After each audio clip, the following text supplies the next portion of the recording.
between 12 and 15 times a year. They come to Pittsburgh now maybe twice a year, and they can't come anywhere near a sellout. The Garden, they only go there, I understand, 4 times or so a year. So for anybody to say that it's more popular now, I don't see where that comes from, because I think wrestling has taken a tremendous nosedive. Was steroid use a problem in the business at that time? Oh, I think so. I believe so. I mean, you know, everybody knew how anti I was about all that stuff, so nobody was right in front of me shooting up in their behinds like they were doing behind closed doors in all the dressing rooms. But of course it was a serious problem. I mean, first of all, keep in mind, I competed in both Olympic-style lifting and powerlifting, and I competed for a number of years. So I knew a little bit about weightlifting. I knew a little bit about the body as far as how quick the body changes one way or the other, or go up or down. And I used to see these guys that would look okay, and then all of a sudden they're looking like Superman. Believe you me, that does not happen when you train naturally. It takes time, a lot of hard work and a lot of time. And then to watch these guys shoot right up and right down, and then when they get off the stuff after what they call the cycle or whatever they call it, you see them completely deflate practically. So, you know, it didn't take a mental giant to see what was going on. But more than that, look at all the early deaths of the guys that came about. I'm not saying it was strictly just steroids. I think it was combination steroids and perhaps other drugs. But my God, you had guys like Quick Draw McGraw, as they called him. I mean, this is a nice kid, too. But he was only in his, I believe, late 20s. What's the name? Gino Hernandez, another guy, real young. I can't come up with all the names offhand, but a lot of young people that were dying. My God, if that was happening in football, baseball, basketball, there'd be congressional investigations as to what's going on that's causing these things. But because it was wrestling, I guess it didn't mean anything, and it's too bad. But yeah, you're darn right, those things were dangerous. They were absolutely dangerous, and they still are. I think Billy Graham is a perfect example as to how dangerous they are. You came back to in-ring action to help out your son David. Did you ever encourage your son David to wrestle? Absolutely not. I have 3 sons, by the way. And 2 of them wrestled in high school and college. Well, one of them wrestled in college, one of them just in high school. I never encouraged any of them to go into professional wrestling, including my oldest son, David. But when he went on his own, I did not train him, I did not do anything. I wanted him to go to college. He refused to go to college, and because I had told him, I said, if you go to college and you still want a shot at wrestling, I will do my best to help you out. I said, but first you have to get a degree so that you have something to fall back to. He refused, and so he started working out with people like Larry Zbyszko and some other guys. And so he went in on his own. And no, I wasn't happy about it, but then finally I had to realize that this is what he was going to do, this is what he wanted.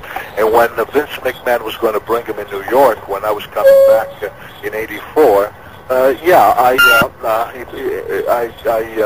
tried to be helpful as I could, tried to give him advice and what have you, but unfortunately changes were happening, and I don't know all the different things that bothered him, but he certainly wasn't consistent in doing his part to be the best he could be. He would get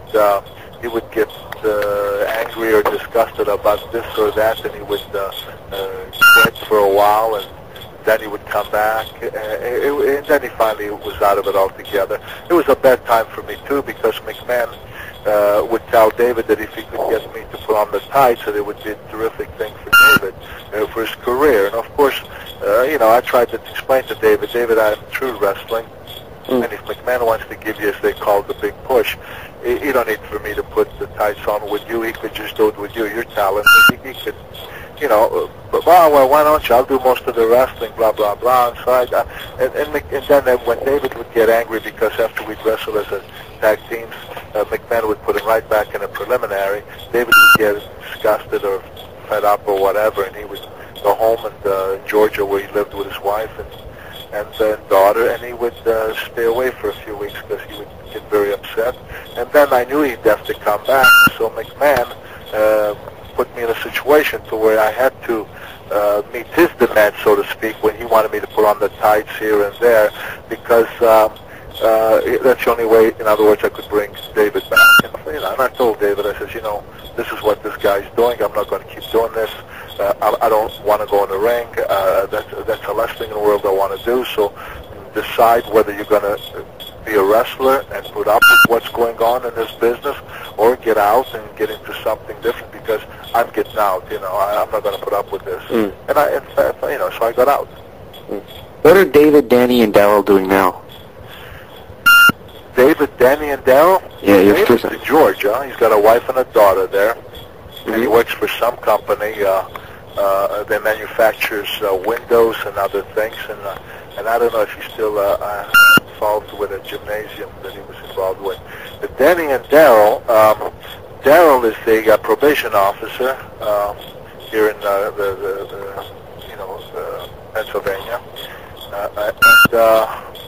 Danny was a therapist, and he was very unhappy with it. And his wife had a beauty shop, so he went to school for 2 years, and they got in, joined in with her, and they have a beauty shop where they do hair. Danny, would you like to take the next one?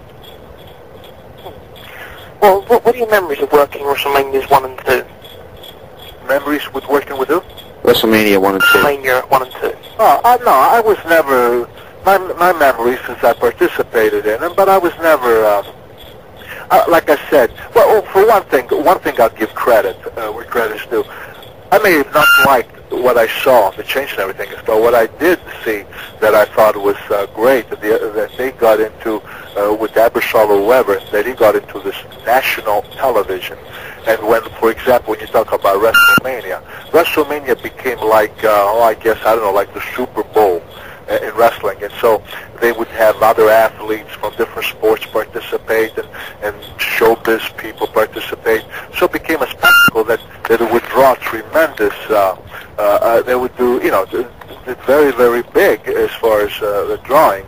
But it's one of those things, though, that the problem with that, too, though, is that you never know, as far as your talent, as to who is the most established. For example, in the Silver Dome, they said, geez, Hogan and Andre drew 90,000 people.